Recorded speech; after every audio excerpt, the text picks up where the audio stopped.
Assalamualaikum warahmatullahi wabarakatuh, sahabat tani dan pencinta tanaman. Setelah pada video sebelumnya kita ulas manfaat dan efek sulfur atau belerang pada tanaman secara lengkap, pada kesempatan ini, kita masuk ke teknis aplikasi sulfur pada masing-masing jenis tanaman. Memberikan nutrisi pada tanaman, khususnya belerang atau sulfur ini juga harus tepat, mengingat pemberian yang berlebih juga dapat meracuni tanaman budidaya kita. Untuk itu, kami mohon disimak ulasan ini sampai selesai, agar tidak terjadi overdosis pada tanaman yang kita rawat.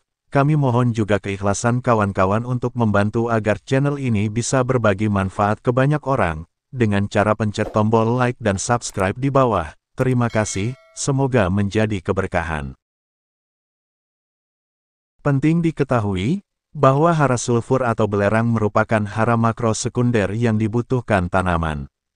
Sebagian besar sulfur dalam tanah terdapat dalam bahan organik dan sulfat yang terlarut dalam tanah merupakan sumber utama hara sulfur bagi tanaman. Sulfat aktif diserap akar, terutama pada rambut akar, lalu masuk ke dalam sel tanaman. Sulfur berperan penting dalam pembentukan struktur dan fungsi enzim dan protein dalam jaringan daun dan biji. Suplai sulfur yang cukup akan menjamin kecukupan sistein yang berperan penting dalam pembentukan protein biji.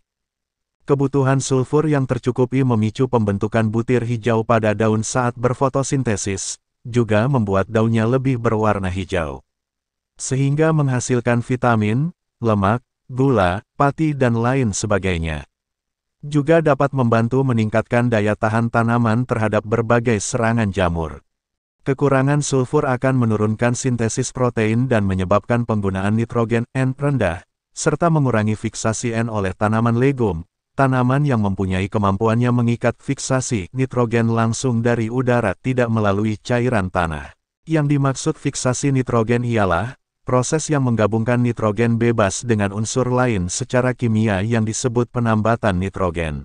Sulfur yang diserap oleh tanaman dalam bentuk SO4 juga berperan dalam pembentukan bintil-bintil akar serta membantu pertumbuhan anakan produktif.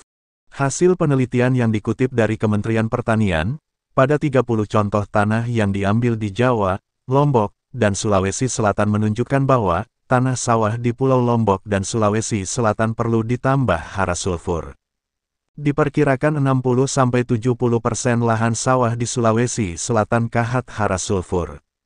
Pemupukan sulfur nyata meningkatkan berat gabuh di Takalar.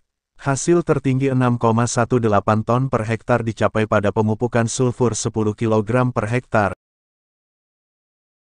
Daur sulfur atau siklus sulfur terjadi diawali dengan perubahan hidrogen sulfida menjadi sulfur oksida, kemudian sulfat dan kembali menjadi hidrogen sulfida. Dan sulfur dapat ditemukan dalam berbagai bentuk. Secara alami, baik makhluk hidup maupun benda mati di bumi tersusun karena materi. Materi ini tersusun atas unsur-unsur kimia diantaranya karbon, oksigen, nitrogen, hidrogen, dan fosfor. Unsur-unsur kimia atau materi tersebut dimanfaatkan produsen buat membentuk bahan organik dengan bantuan matahari atau energi yang berasal dari reaksi kimia.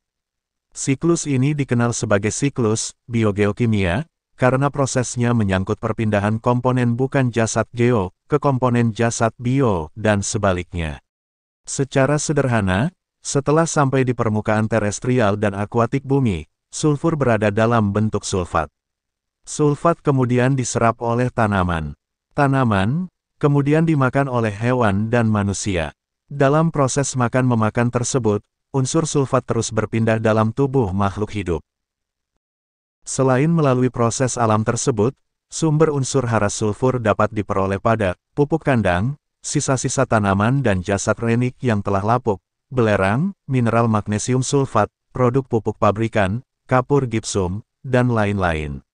Umumnya untuk penggunaan belerang pada lahan, petani menggunakan 7–10 kg per hektar, dan memberi tambahan untuk jenis tanaman yang tinggi kebutuhan sulfur. Jika menggunakan pupuk dengan kandungan sulfur, ada beberapa jenis pupuk pabrikan yang sering digunakan oleh petani. Berikut ini, beberapa cara penggunaan sulfur untuk tanaman beserta pemanfaatannya, yang dihimpun dari berbagai sumber serta menurut pengalaman petani sekitar. 1. Untuk bawang merah dan bawang putih. Unsur sulfur untuk tanaman umbi-umbian seperti bawang merah dan putih, berperan dalam memperbesar umbi akarnya. Selain itu, juga dapat mengurangi proses penyusutan di saat waktu penyimpanan serta memperbaiki aromanya. Dosis yang dapat dijadikan patokan dasar pemberian pupuk untuk bawang merah dan bawang putih, antara lain yaitu 2.000 kg per hektar untuk petroganik atau pupuk kandang, 100 kg per hektar untuk pupuk ZK, 800 kg per hektar untuk pupuk Ponska, 400 kg per hektar untuk pupuk ZA. 2. Semangka dan melon. Pada tanaman buah seperti melon dan semangka, unsur hara seperti sulfur banyak memberikan manfaat. Pupuk mengandung sulfur yang dapat digunakan antara lain 2.000 kg per hektar untuk petroganik atau pupuk kandang, 250 kg per hektar untuk pupuk ZK, 1.200 kg per hektar untuk pupuk Ponska. 3. Untuk tanaman nanas.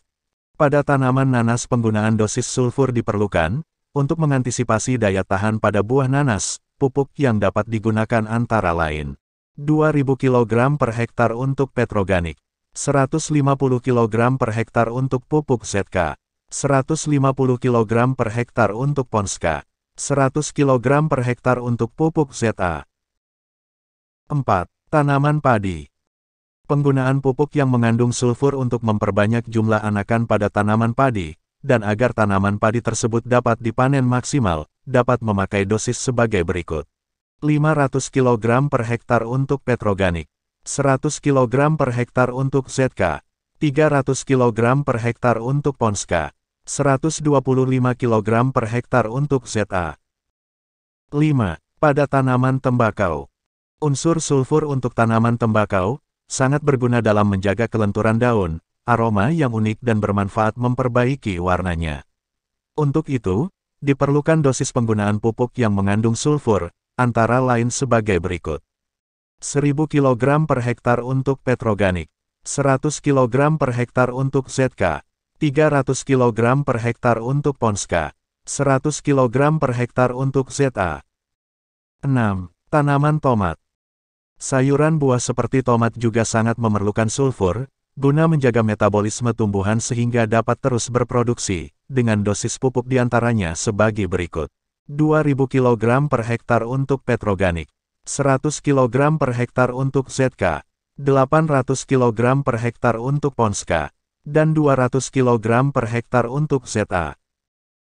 7. Untuk tanaman anggur. Pada tanaman anggur, unsur hara sulfur sangat berguna dalam pembentukan tunas dan asam amino. Untuk itu diperlukan penggunaan dosis yang sesuai dengan aturan, pupuk yang dapat digunakan diantaranya sebagai berikut. 3.000 kg per hektar untuk petroganik, 100 kg per hektar untuk ZK, 1.500 kg per hektar untuk Ponska, dan 800 kg per hektar untuk ZA. Demikianlah sedikit ulasan tentang hara sulfur dan cara penggunaannya untuk tanaman, semoga bermanfaat, jangan lupa untuk pencet tombol like dan subscribe, terima kasih semoga berkah barokah. Wassalamualaikum warahmatullahi wabarakatuh.